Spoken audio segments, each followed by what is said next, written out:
Good afternoon, everybody. My name is Eric Hodson, and I work with the Arizona region of USA Volleyball, and this is part of our coaching webinar series through the Arizona region of USA Volleyball.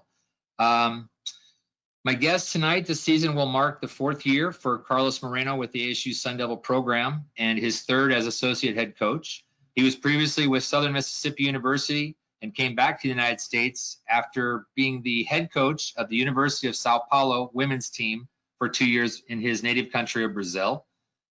In 2004, he was the AVCA and MPCF Player of the Year at BYU, where he set the Cougars to an NCAA championship. He has competed professionally for 11 years and won championships in Brazil, a couple in France, and one in Slovenia. And so he has a wealth of knowledge as an international player and as a coach. And we are very, very happy to have with us tonight Carlos Moreno. Carlos, thank you for being here. Hey guys, I'm excited to be here. I hope we're all staying safe and healthy and sane out there. You know, as we're all getting used to the new normal. I want to thank Eric and the Arizona Volleyball region for this great opportunity to spend some time with you guys, especially when we get to talk volley. Just before we start, Eric, I wanted to be mindful with with everybody's time, and I will try my best to answer all the questions you guys have. But if there is something that was left out, or sometimes you just have a question about a specific stuff team, I'm gonna ask Eric to share my email with you guys. And you can shoot me an email and we can go for that. And then, if we need, I'll share some video with you guys through email. But if you don't email me your questions, then I'm not gonna share you anything. So, but just a little idea. If you have anything specific that we are not going to cover here, shoot me an email, and we'll go from there. Yeah, with all that said, let's dive into how to train an elite setter. And this is what I have planned for today. So we're going to talk about some principles, and we're going to talk about some keys, and I'm going to show you guys some film, and then we're going to open for questions. So let me share my screen with you guys here really quick. I would like a thumbs up or some feedback from Eric here, just to make sure that it's working. You're all good, brother. Good. Okay. So when you're watching some of the best setters in the world, it's very clear that they're all different. So they don't look the same. Their hands are not the same. Their style, their technique, their physiology is not the same. So how can we choose and know what's effective and what's not? Well, like Eric said, throughout all of the years that I spent on the volleyball court, either as a player or as a coach, I came to the conclusion in this journey that some things are just more effective than others, and I developed a list of principles that I believe are extremely important when you're training as setters, and that goes for all ages and levels. And my little list comes down to 4 principles.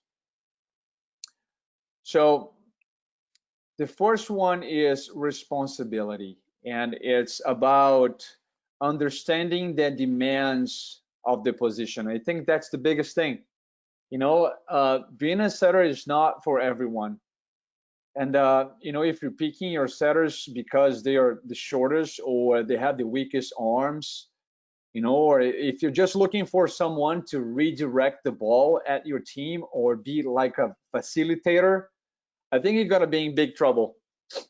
And just to add on that, I'm pretty sure that you all have heard about setting a hittable ball, and a setter has to be good at setting a hittable ball. And man, I have been hearing that for the past, I don't know, maybe 20 years.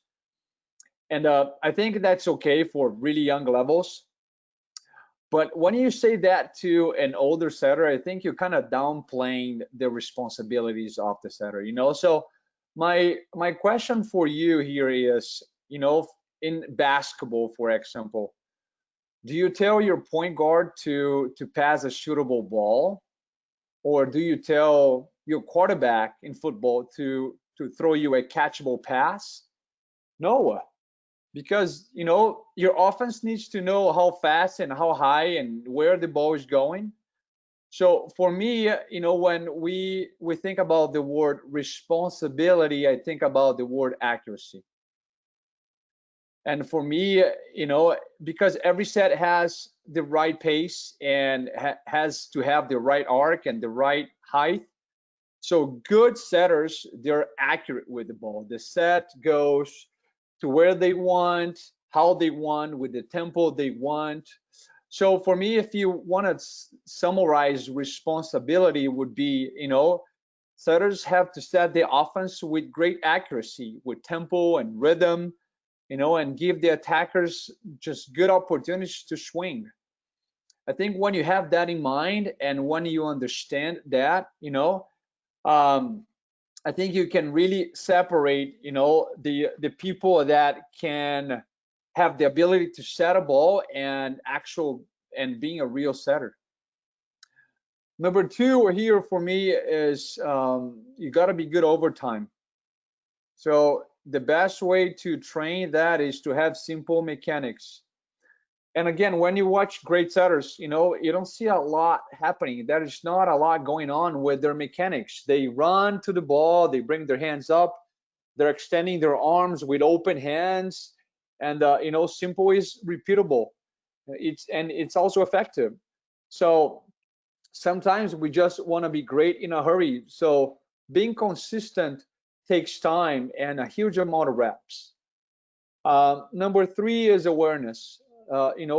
Just seeing the game as a whole. And what I mean by that is, it doesn't mean that you're seeing the whole game. It's just the same as, being mindful and having your mind full, for example, or reacting versus responding. When,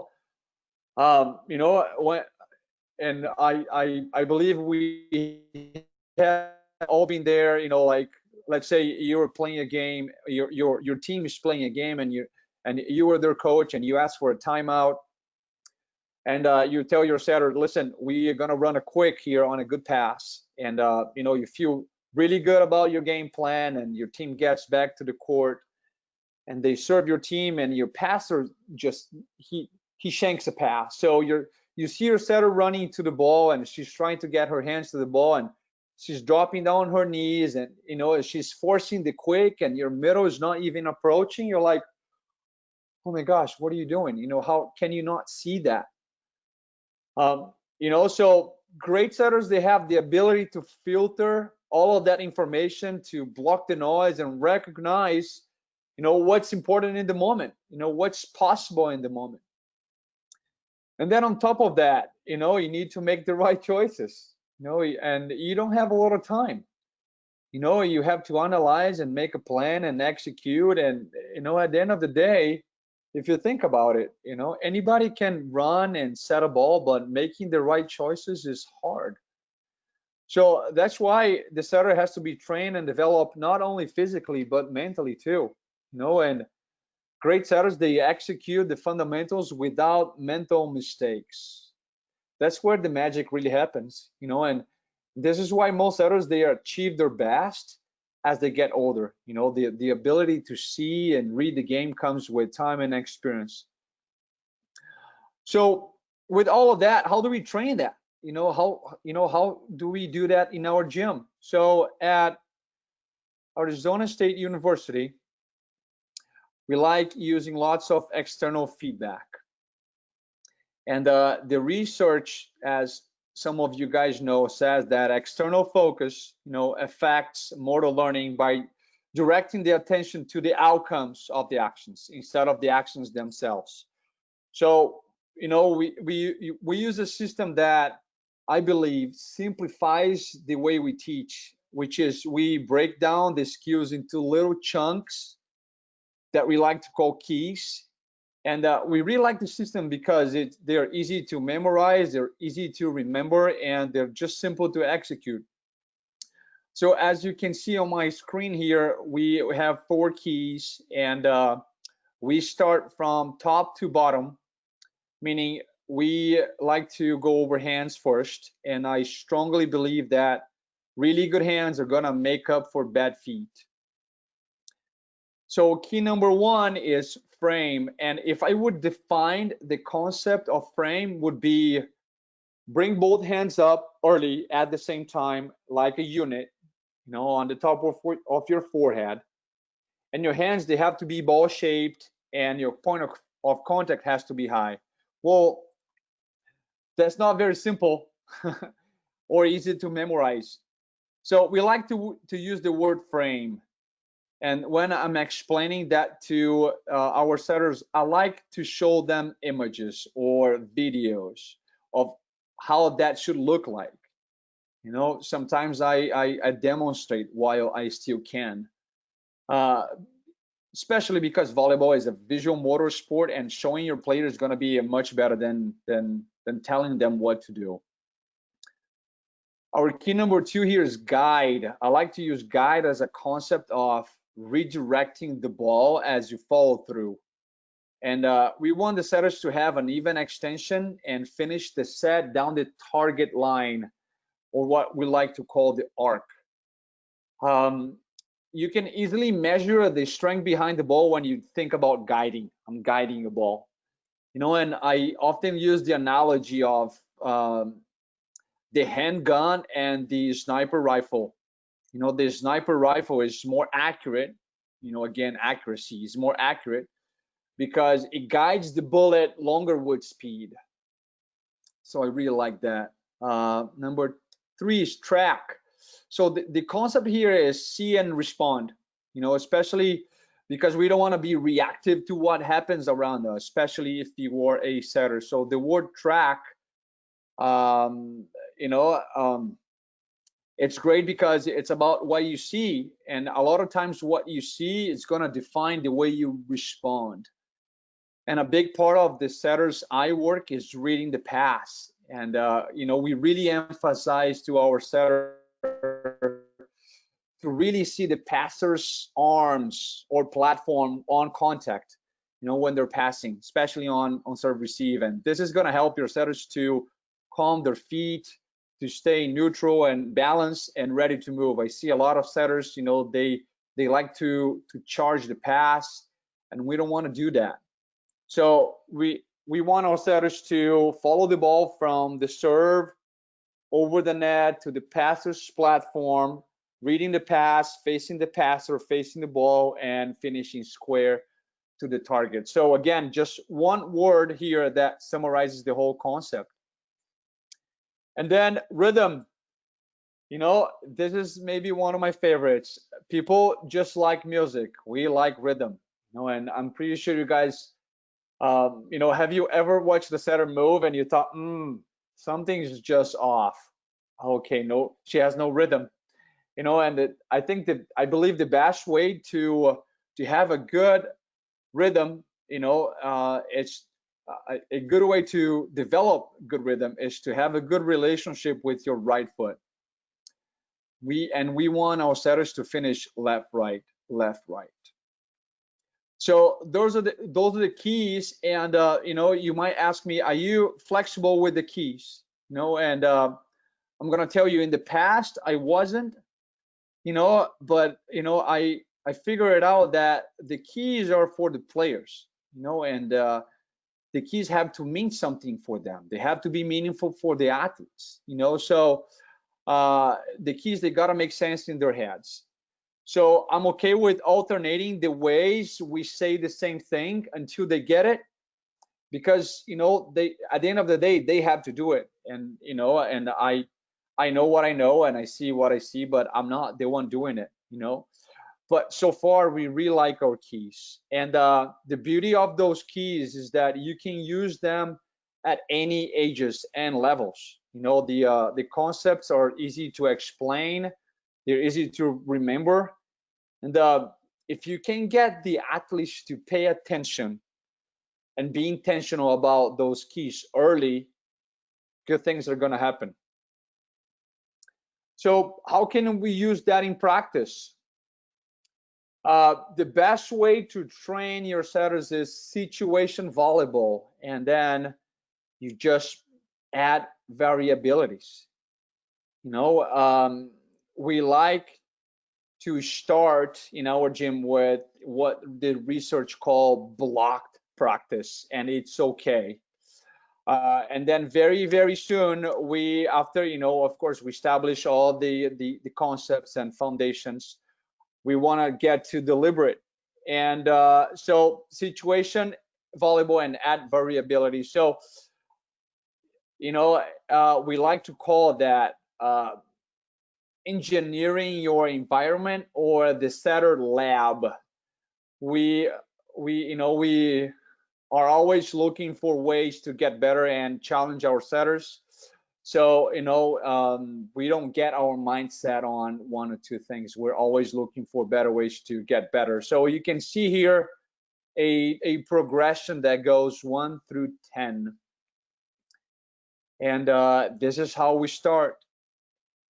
And by number 7, we are playing 6-on-6. So by number 4, we are out of system. By number 3, we're adding some attackers. So we get to deliberate really fast here. I wanted to make a note on number 2 here, which is speed of set and target. So, and this is a good example of why we like to call the setters lab.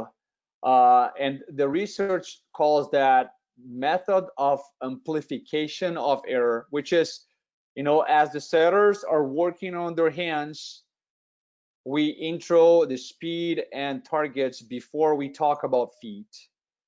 And when we do that, our setters, they start making good mistakes. We call them good mistakes regarding speed and targets, meaning they're missing and self-regulating with speed as they're working on their hands, and that saves us a lot of time.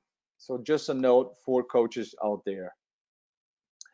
And here is an example of a practice, a practice plan in our gym. On the left, it was spring 2020 and day 1. So we talked about hands, and even though our setters, they know the keys, we didn't have any new setters this spring. At the beginning of every semester, we go back and revisit those keys.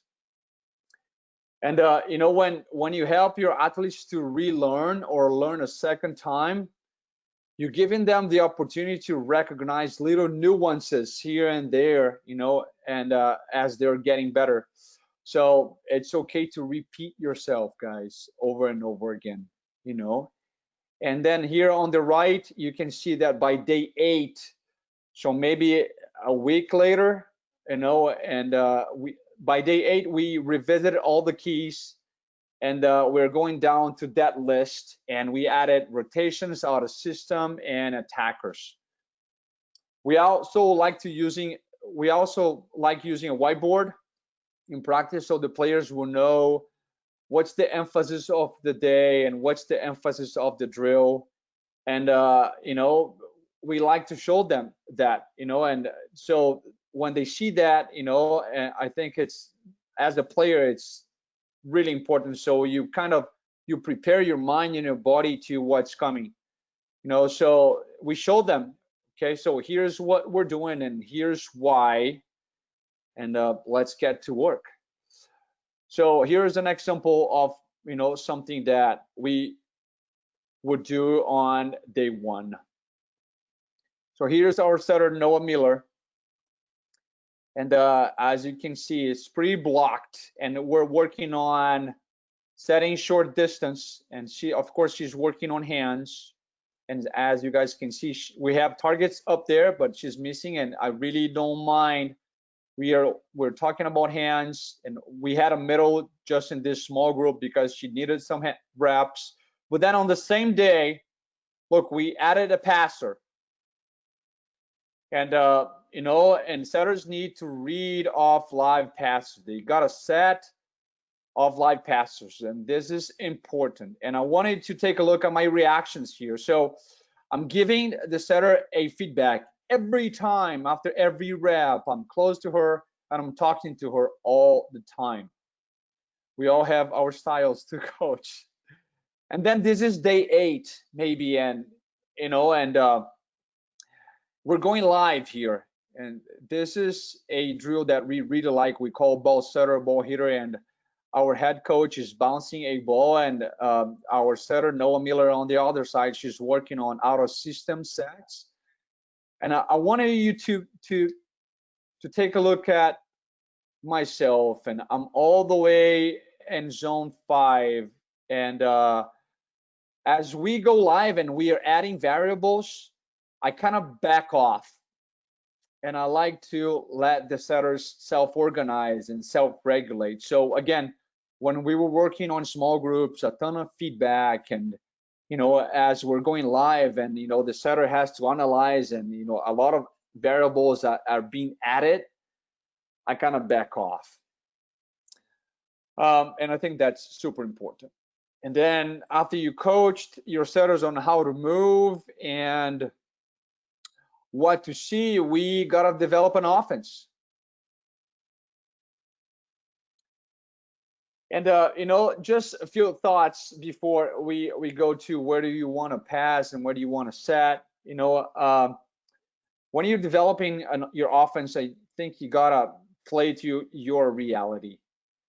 And so how good are you at passing? Is it possible to run the offense you want with the passing skills you have? And how good are we at hitting and killing the ball?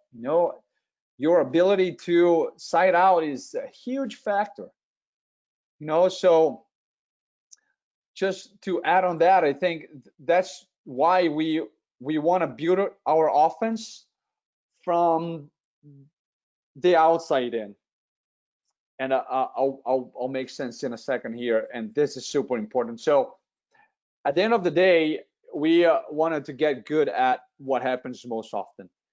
So you got to teach your setters to be great at setting the pins.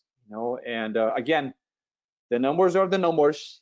And so your setter's ability to be accurate with the outsides in system and auto system is going to win you some games. I promise you that. You got to think about that.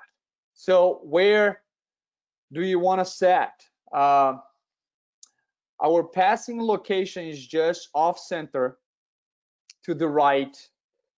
You can see a small little square over there, and it's 3 feet to 8 feet off the net, and we're okay with 8 feet. And we have on a little bit more to the right, you can see a bigger square, and this is what we call the setter's box. So the setter's box help the setters to be in rhythm and help them staying off the net. And we want the setters to shuffle inside of that box on passer's contact. And then our targets, they are 2 feet inside and 2 feet outside. And there are some variations to that. Sometimes we go 2, sometimes you go 3, but not more than that. So here's our targets on the outside. And then how fast do you want to go? Well, speed can get you kills, but it can also kill you. So you got to be careful. You want to be fast and effective, and you want to make sure that you have the hitters, that can match your plan. The faster you go, the smaller your window is, and you gonna have less range, but the faster you go, the more space you're gonna have to hit around the blocker. So you gotta pick your battles here. So as we talked about before, the arc and the ceiling of the set, and I told you guys I'm gonna make sense This is what I'm talking about. So speed and tempo, they are defined by the ceiling of the set, and every set has an arc. So, as you guys can see, the first line here is our ceiling for goes, and the upper line is our ceiling for huts, which is what we use when we are out of system. So, and that's very helpful. It's a great visual for our setters when we're watching film, and you can really measure that, of course. And in practice, we have a video delay system, and I like to put a little tape on the screen, and I draw a line, and then we go watch, and it's very effective. And then here's what I'm talking about. We also call that the angle velocity exchange or trade-off. So as you're setting on the move, or as the pass makes your setter move, the angles of the arcs are changing, but the ceiling remains the same. You got to think about that for a second. So here is our setter on the right, and we have the X is where we want to pass. And on an ideal world, all of the passes would be dead center, would be right there, perfect. But then let's say, as you're moving your setter, let's say the pass went towards zone 2, and as your setter is moving towards zone 2, the arcs are changing and the angles are changing, but the ceiling is remaining the same. And some coaches, they have like a stopwatch, and they like to time the sets. And I strongly believe that it's more about the ceiling of the set. For example, I played 4 years in France, and we used to play super fast. And then right after that, I went to Slovenia, and they all liked high balls, high sets. So for me, it was just a very easy change. So I made a switch to their system really quick, because for me, it was all about, okay, I need to lower this ceiling, or I need to upward the ceiling, and everything is gonna be okay. So I think the ceiling is key for you guys when you are talking about moving and setting out a system. And I wanted to make a special note setting out a system here. The game is played half of the time out of system. Okay, so if you have a setter that can get to the ball effectively, it's gonna make your life a lot easier. So that's why I like the pivot so much. And the pivot for me might be the most effective move for setters when they're setting on the go. It allows you to run fast without having to worry about slowing down. There's some rotation, in the move, which helps them generate force, especially to make the long sets. When they're driving their left knee up, remember, we want to finish left, right. So they're driving their left knee up, and they're going vertical with the right foot, and they're rotating, their hips around.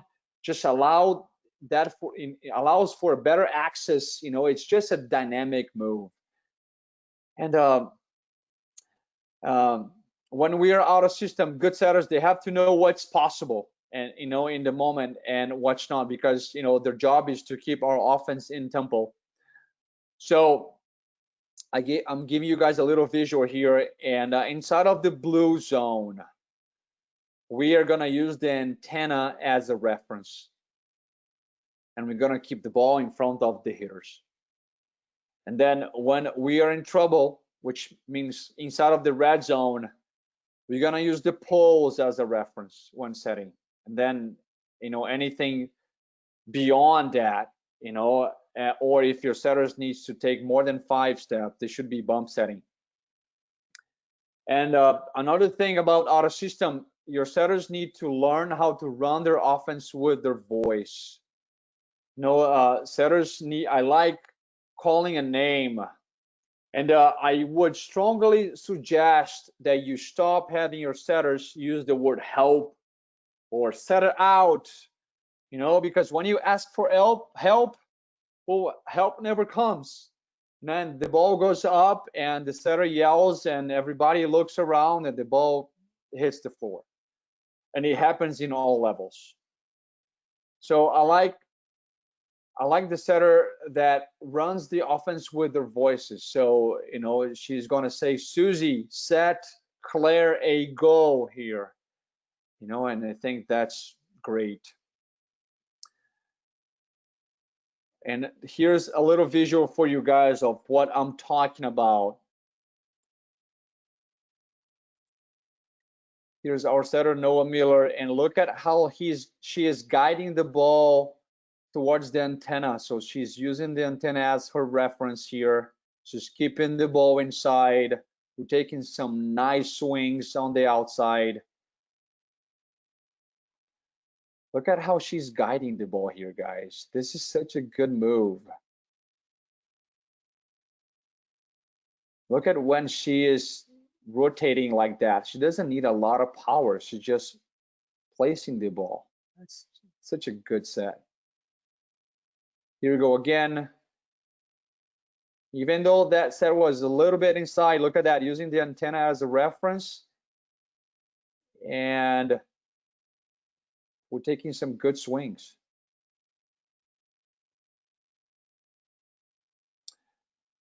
So then, you gotta make some choices here, and you only learn how to make choices by making choices, and not by being told what to do. And the goal for our setters is to be so mindful and intentional that they can make choices and decisions on the go. So I tell the setters at ASU, at Arizona State, to have a plan A and a plan B by rotation.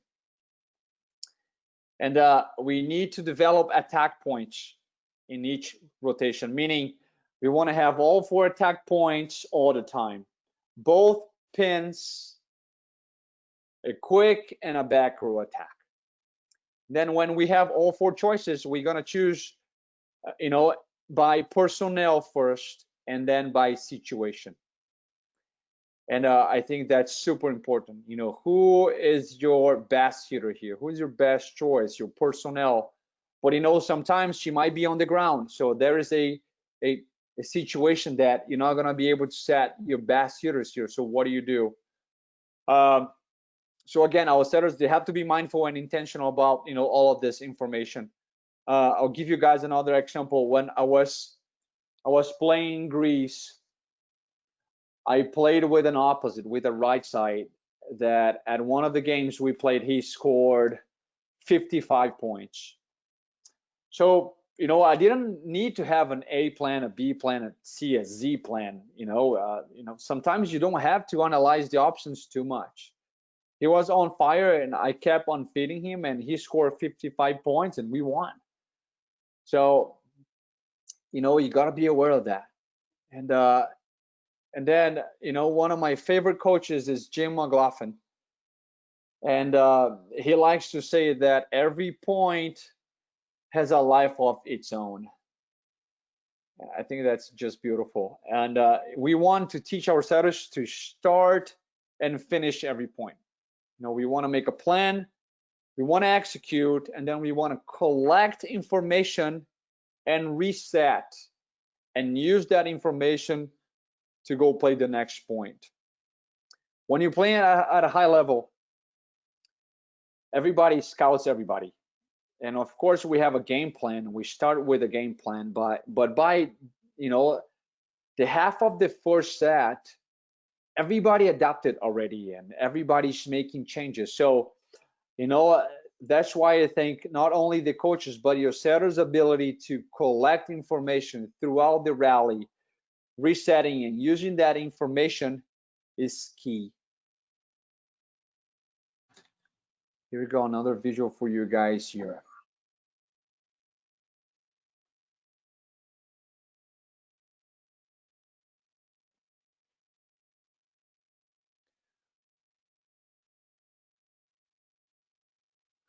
We're getting a free ball, not a great pass, but we keep our attackers inside. We're killing some balls. Okay. And then feedback. Hey, Carlos, can I take a second real quick here? Yeah. I just want to remind everybody, while Carlos grabs a drink, just remind everybody that if anybody has a question, just type them into the question box. You'll see it to your right, and we will, I'll ask them as we go. And we will also probably be going over the 60 minutes. I know Carlos said he didn't want to rush anything for you guys, so we might be going over the 60 minutes for just a little bit. So anyway, all right, Carlos, feel free. Go ahead, sir. Okay. Are we back to the PowerPoint? Yes. Okay, awesome. Okay, so, and then, what kind of information you're giving to the setter? It doesn't really matter how much you know if your players can't absorb, all of that information. So I like using affirmations instead of praise. Just be quick and specific. When you are praising your setters too much, they get addicted to it and it's not good. And then you're gonna find a setter that is just looking at you over and over again in the middle of practice, in the middle of the game, and so it's not, a very good sign. So I like affirmations. And then how much, we have a tendency to overload setters with too much info. So I like having a goal for the day. And so the setter can work on that one thing and it's specific and clear. But in the game, I like to keep simple and go straight to the point. So we got to be careful about how much information we're giving to the setters and how often, depends on the drill, just like you guys saw it at the beginning. But I think a key thought that you got to analyze is we need to teach at the pace of the learner. Sometimes we don't have the patience or we want to be great in a hurry and that just backfires. So space, knowing when to back off, I think it's just an important key on feedback piece, knowing when to back off. Again, depends on the drill and what we're emphasizing. But players need space to self-regulate. And this is so important, guys. As a former setter, I hated having a coach on my ear all the time, especially in the middle of a match. So and I believe it's one of the things that I had the hardest time was giving up the driver's seat and just observe and enjoy the ride. That's tough, but coaches sometimes they gotta give up the driver's seat and let your setter do her job, because at the end of the day, our job is to create opportunities and moments of learning and just back off, and let them self-regulate. Feedback loop, I like asking the setter a ton of questions. How was that set? What did you think? What did you make that choice? What do you think? And I like increasing the awareness in the moment of teaching by asking the setter a lot of questions. And then you gotta have in your gym this feedback loop in between the setter and the hitter. And of course, as a former setter, I would always have a thought in mind. There is no such a thing as a bad set, just a hitter that doesn't know what to do with it. But we gotta be careful with how we say things. And Your team must understand that this loop is, the objective of this loop is to make everyone better. And of course you should have a standard of how we talk to each other, but the players have to understand that there's a dual responsibility, and when we have that, it just makes the setter's job a lot easier. Then autonomy, the setters, they need to be good at problem solving. And also they have to experience the unpleasant symptoms of being wrong. So for me, the worst thing you can do for a setter is to give them zero autonomy, is to give them zero room to create and risk and make some errors. You gotta give them, some freedom to run the show. Especially when I was playing overseas as a foreigner, I had to perform. And a lot of times, even when I was having a bad day, my coach, he used to tell me, I'm not taking you out. You gotta figure it out. And that was awesome, because I felt that I have freedom and I have autonomy. And if you think about it, it's not a skill if it doesn't hold under pressure. So, after we saw all of this information, we need to be able to, to execute under pressure. And here's another visual for you guys of, everything that we're talking about, as of course we are still a work in progress.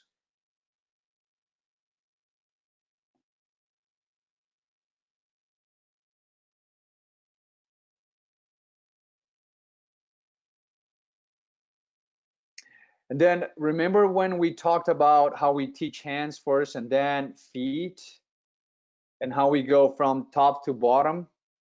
So it was frame, guide, then you track and rhythm. So when you play, the order changes. So first you track, then it's your rhythm, you run into the ball, then you bring your frame up, and the last thing you do is you guide.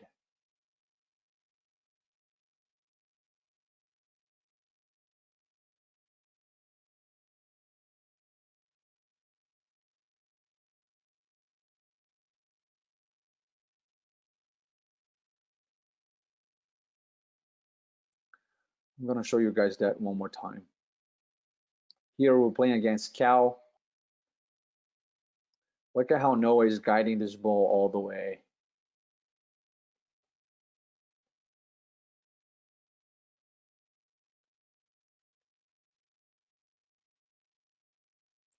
So here you guys can see an example of the setter's box. She's shuffling into the box and she stuttered a little bit with her feet, which is not ideal, but she's getting to the ball with 3 steps, right, left, right, keeping the ball inside.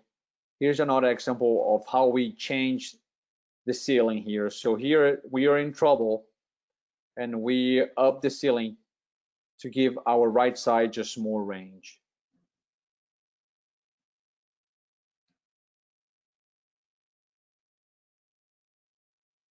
Yeah.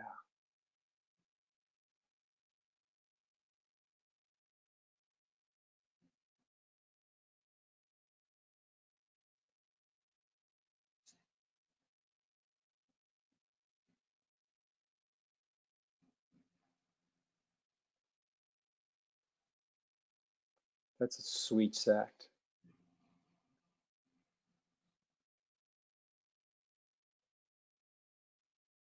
I want to show you guys this last swing again, and look at our setter here. She's not stopping on contact.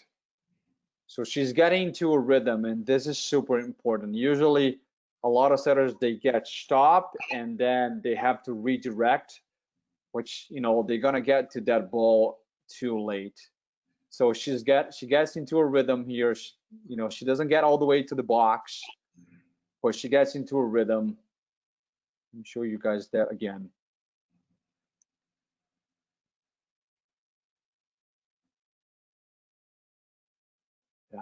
pretty nice swing by our outside. Carlos, I got a couple of questions for you real quick. Okay. Scott wants to know, what do you mean to use the antenna as a reference? Are you referring to the height of the ball? You talked about using the antenna and also using the post when you're out of system. Yeah, so let me go back to that slide.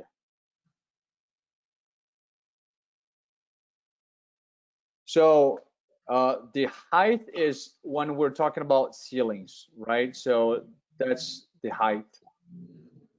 But then when I'm talking about the antennas, we want to keep that set inside and we want to keep the set off the net.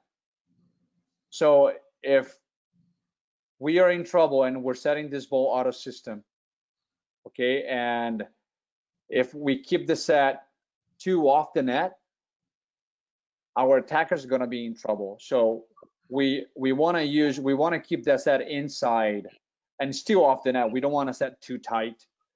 But as you square up to the antenna, it's just a good, and of course every gym has, you know, an antenna and a pole. It's just a good point of reference for you to keep the ball inside and in front of your attackers. So it's not about the height of the set, is just more about, you know, having the ability to keep the ball in front of the hitter so they can take a nice swing. Jose is talking about when you were mentioning affirmation and praise. Can you give an example that you use during a setter tutor session of affirmation and praise? You know, for example, if you tell them that's a great set, you know, you're giving them praise.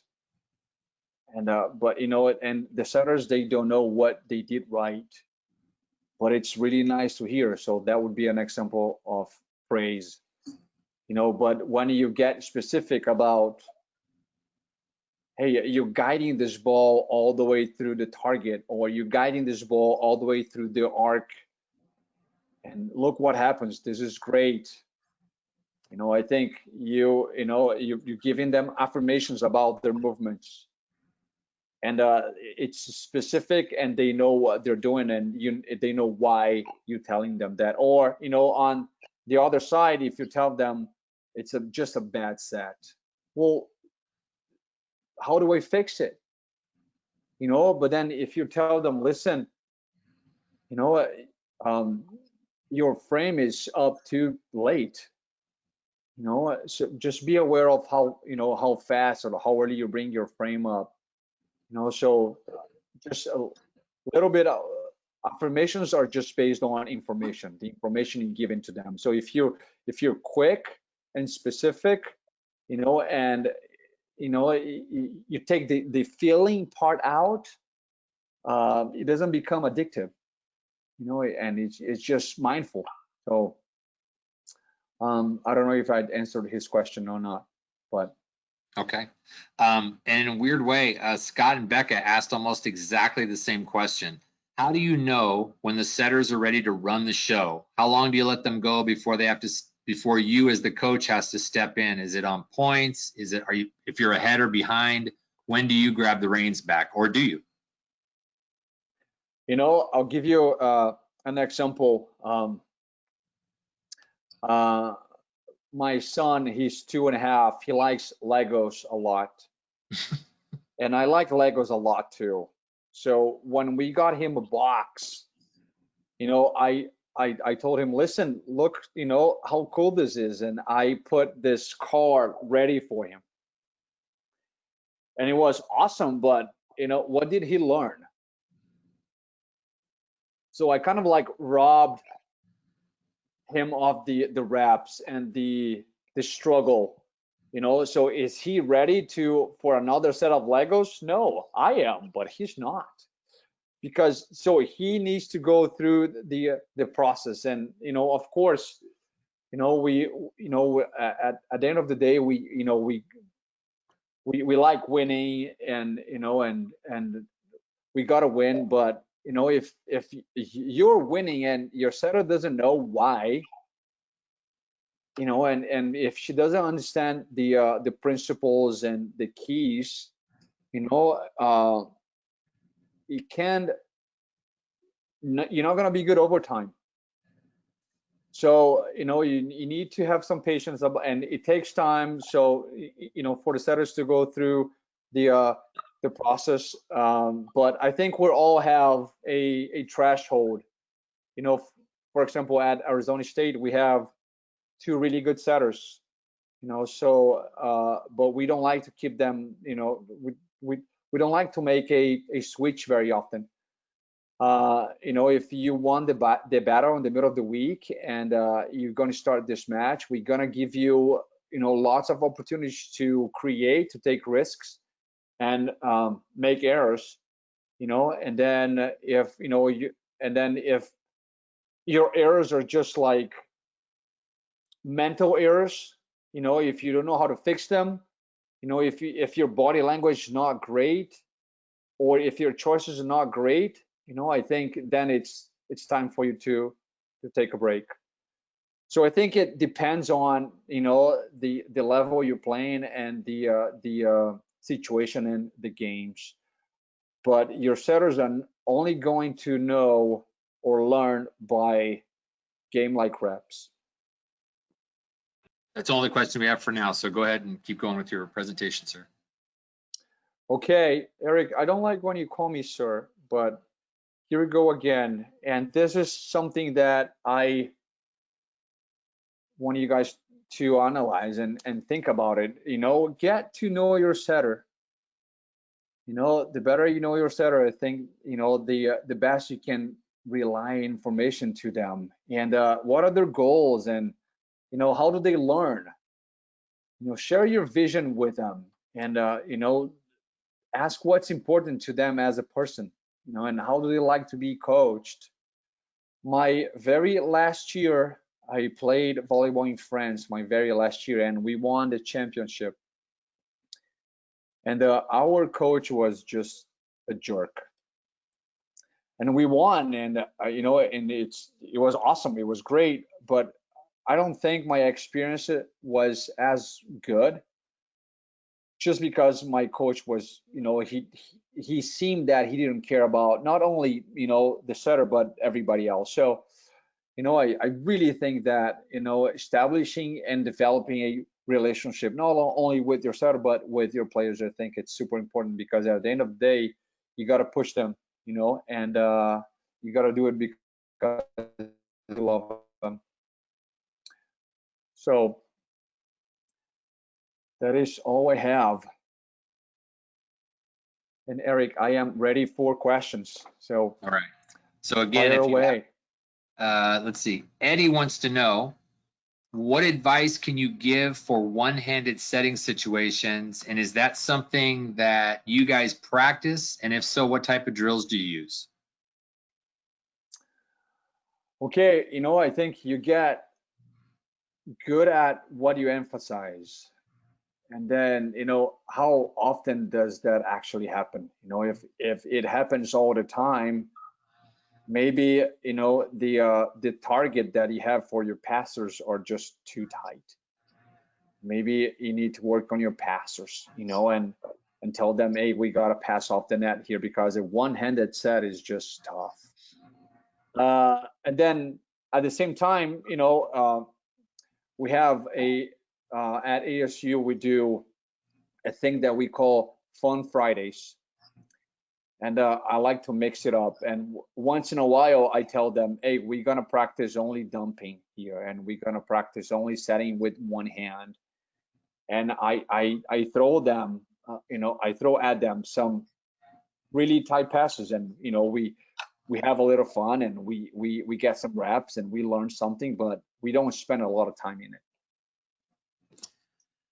Let's see. Mark wants to know, what current players would you advise younger setters to watch if they want to learn? Other than yourself, obviously. I like the setters from the national team. I like, I don't know if he's talking about, boys or girls, but I like to show my girls a lot of the men's game. And I believe, the girls, the women, they can do what the men can. And I really like to. So when I'm when I'm showing them, international setters, I'm showing them the setter from Iran, for example, and of course I'm showing them the setters from Brazil. Um, I like the setter from China. I think she's great, and you can find some clips on YouTube. It's super easy to find. And I really like Lauren and Jordan, both of the setters from the national team. I think they're great. Anna wants to know, did you always know you would be a setter? We should follow our heart or our abilities? That's a great question. You know, I think you can see a lot of, I mean, when I talked about setters, I've seen setters that were like 5'8" and they're playing on the national team, and you have Lloyd Ball, which, he was just huge, I don't know, 7 or 6'8". So, and then at the same time, you can see some outside hitters that are just like that. You can see some outside hitters that are 5'10" and they're playing the national team. And you can see some giants that are playing on the national team. So I think you should follow a little bit of both. First, I think you should fall in love with the game, of course, but then it's going to be, of course, about the ability you have to play the game, and if you want to play at a high level, your ability is gonna have some limitations. So, but also if you love being a setter and you are 6'8", why not? If you love being a setter and you're 5'7", why not? So I think it's a little bit of both, and I think when you add them both, I think that's when the magic happens. Watch William. He is the Brazilian national team setter. He is 5'7", and he just won an Olympic gold medal, for example. So I think he followed his heart. And if you ask every setter what do you want to do, they're gonna tell you, I want to hit. Every setter wants to hit, but I think he had some limitations with his height, but he also followed his heart. Molly wants to go back to what you were talking about a minute ago, watching the men's and the women's setters. She said, what does that mean that women can do what the men do? What is it that they do that women aren't doing? Meaning athletic or setters choices? What exactly do you mean? No, maybe it was the accent, but I meant to say, the women, they can do what the men also does. So when we're watching the men's game and we're seeing this crazy jumps and these great swings, and we're like, whoa, and then we're watching mechanics, and and I think when you're watching men, and when you transfer the same mechanics to the women's side, really good things are happening. So what I meant when I say that is, like, don't put limitations on your team mechanic wise, just based on their physicality, because they're women. They can play just as fast. And of course in the women's game, you're gonna see more rallies than the men's game, but they can do just about the same things. So I think it's also good to show your teams, if you're coaching girls, show them some good men's high level. I think that's good. So Molly follows up with, then what are the men doing then that is different? Is it just an athletic observation, or are you talking about speed? I'm talking a little bit of both. I think the women's game developed, so much by mimicking what the men's were doing. I think speed, I don't see a lot of difference if you go watch China or if you go watch Japan. They speed up their offense is incredible, and of course they're not jumping as high, but the net is also lower, So I hope I'm helping Molly here. She needs a lot of help. Mark wants to know if you've got some advice for this. I have a player who has great setting potential, but she doesn't like the response she gets from teammates when she leads them. How can I help her to find a good way to lead that doesn't jeopardize her friendships? Okay. So we see that every day. And I think that's the biggest difference in between boys and girls. So if I'm playing with boys and if I am really, really good, everybody's gonna want to be my friend and they want to play with me. So, but the girls, they have to bond before they feel that they belong. So your setter needs to invest in relationships off the court first. And then I'm pretty sure that she's going to be better accepted, in amongst her teammates. And